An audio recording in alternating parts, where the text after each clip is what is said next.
और भी आ गया है कि जिस व्यक्ति को हम इंश्योरेंस देने जा रहे हैं उसके हिसाब से उसका जो इंश्योरेंस है उसको सूट कर रहा है कि नहीं। तो ये एक इंश्योरेंस सूटेबिलिटी फॉर्म भी हमारे पास आ चुका है, जो भी इसको देने मतलब प्रपोजल को कंप्लीट करने से पहले इसको भी आज की डेट में हम देते हैं। अगर इसको नहीं देंगे तो हमारा प्रपोजल कंप्लीट नहीं होगा। तो कुल मिलाते अगर हम बात करें कि आज की डेट में कि LIC के जो पहले हमारा केवल एक सिंपल सा फॉर्म होता था 4 नंबर का, आज वो फॉर्म को अगर हम देखें तो करीब मेरे पास 20 पेज हो गए हैं, जिसको सारे पेज हमें फिलअप करके देने पड़ते हैं, तब हमारा कोई भी केस अंडर राइटिंग में निकलता है। चूँकि जो हमारा सूटेबल इंश्योरेंस सूटेबिलिटी का जो फॉर्म है उसमें केवल आपकी डिटेल के साथ साथ आपका ये भी देखा जाता है कि आप जिस प्लान को लेना चाहते हैं वो प्लान आपके लिए सूट कर रहा है कि नहीं कर रहा है। तो इसमें बहुत सारी चीज़ें हैं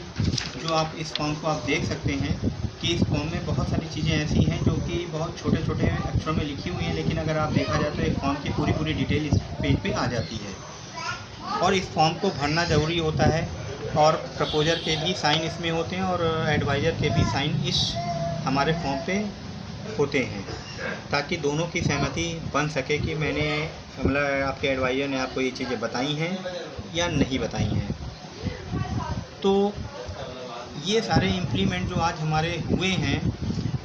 ये इसीलिए हुए हैं कि जो क्लेम रेशियो हमारा इधर बढ़े थे वो थोड़े से इसी पर्पस से कि क्लेम रेशियो बढ़ने के साथ साथ कुछ क्लेम में प्रॉब्लम भी आती थी कि वहाँ पे हम क्लेम नहीं दे पाते थे क्योंकि उनकी पेपर फॉर्मेलिटी भी पूरी नहीं होती थी। तो आज हमने सारी चीज़ें पहले से ही लेनी शुरू कर दी कि उस समय अगर हमको कोई भी एविडेंस अगर कोई भी प्रोवाइड नहीं हो पाता है तो हम उसके क्लेम करने में अपने डॉक्यूमेंट से उसको वेरीफाई कर सकते हैं। तो ये सारी चीज़ें आज हमारे पास आई हुई हैं। नॉलेज इन्फो में आपका स्वागत है। मैं Manish Kumar Gupta, LIC motivational speaker, आज आपको कुछ LIC से जुड़ी नई जानकारियाँ देने के लिए उपस्थित हुआ हूँ। तो आज हमारे कुछ इम्प्लीमेंट हुए हैं LIC में, जिसके विषय में आज मैं आपको कुछ चीज़ें बताऊंगा, जो कि आप अगर इस वीडियो को देख रहे हैं तो कृपया करके इस वीडियो को शुरू से लेकर आखिरी तक ज़रूर देखें, ताकि जो कुछ चेंजेस हुए हैं या कुछ इम्प्लीमेंट हुए हैं तो मैं आपको बता सकूँ जो आपके जीवन में या आपके मतलब किसी भी चीज़ के लिए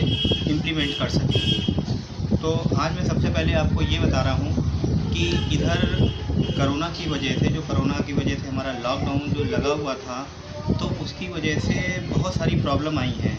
हमारी भारत की अर्थव्यवस्था भी बहुत कुछ ख़राब भी हुई है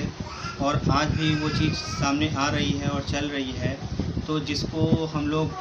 नेगलेक्ट तो नहीं कर सकते हैं, लेकिन उस चीज़ के विषय में बात ज़रूर कर सकते हैं। तो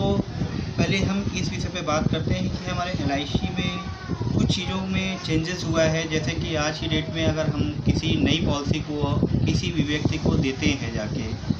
तो अभी तक क्या होता था कि जनरली एक प्रपोजल फॉर्म भर दिया जाता था और उसको हम लोग वहाँ सबमिट करते थे और वो हमारा कंप्लीट होता था। अंडर राइटर उसको देखता था, उसको कंप्लीट करता था, उस पर अगर कोई मेडिकल रिक्वायरमेंट है या कुछ भी है चीज़ें तो हमें बताता था। आज क्या है कि हमारा जो फॉर्म है, जो एक नॉर्मली फॉर्म जो मेरा 300 नंबर चलता है, जो LIC में कॉमन है, किसी भी डिस्ट्रिक्ट में या किसी भी स्टेट में वो फॉर्म हमारा कॉमन है,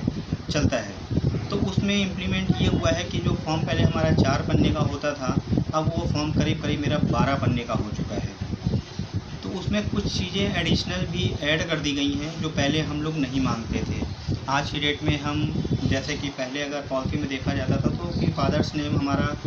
लिख दिया जाता था, लेकिन आज की डेट में KYC अगर एक हम देखें तो बैंक भी आपसे KYC मांगती है या कहीं पे भी आप कुछ करते हैं तो उस चीज़ में KYC की डिमांड बहुत ज़्यादा आ गई है। तो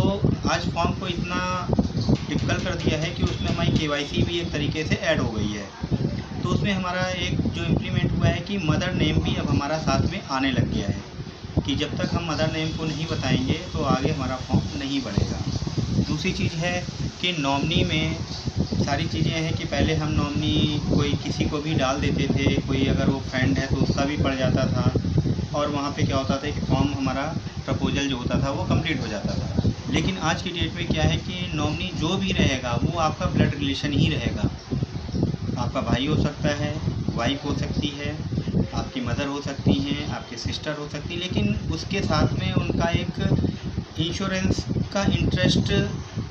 जनरेट होना चाहिए कि मतलब हम अगर अपने भाई को बना रहे हैं तो उसमें उसका इंटरेस्ट क्या है कि जो मैंने अपने भाई को वहाँ पे नॉमिनी बनाया हुआ है, या मैंने अपनी मदर को बनाया हुआ है, या अपनी वाइफ को बनाया, तो एक इंश्योरेबल इंटरेस्ट जनरेट ज़रूर होना चाहिए। क्योंकि अब ये चीज़ें बहुत ज़्यादा अच्छी तरीके से लागू कर दी गई हैं जो पहले नहीं थी। पहले क्या होता था, क्लेम के मैटर में सबसे ज़्यादा इसी तरह की चीज़ें फंस जाती थी कि अब किसी व्यक्ति ने अपनी एक पॉलिसी ली हुई है और उसमें नॉमिनी अपने फ्रेंड का डाल रखा है, तो वहाँ पे क्लेम मैं किसको दूंगा, उनके फ्रेंड को तो दूंगा नहीं मैं जाके।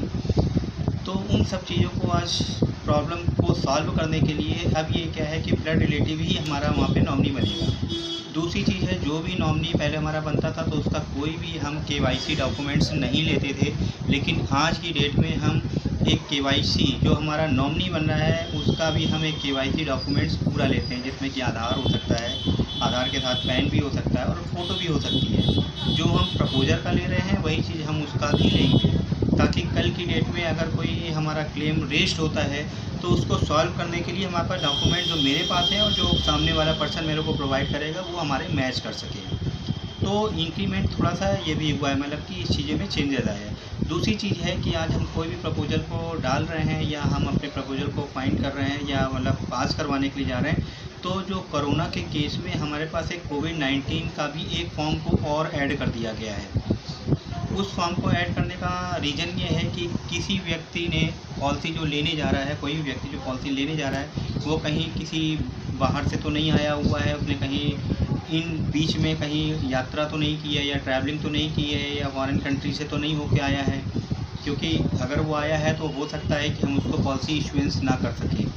तो उस केस में हमारा एक फॉर्म कोविड-19 का भी ऐड हो गया है जिसको हमें भर के देना पड़ेगा। तो उसमें भी जो डिटेल मांगी गई है अगर उसको हम फुलफ़िल नहीं करते हैं तो केस हमारा आगे नहीं बढ़ता है।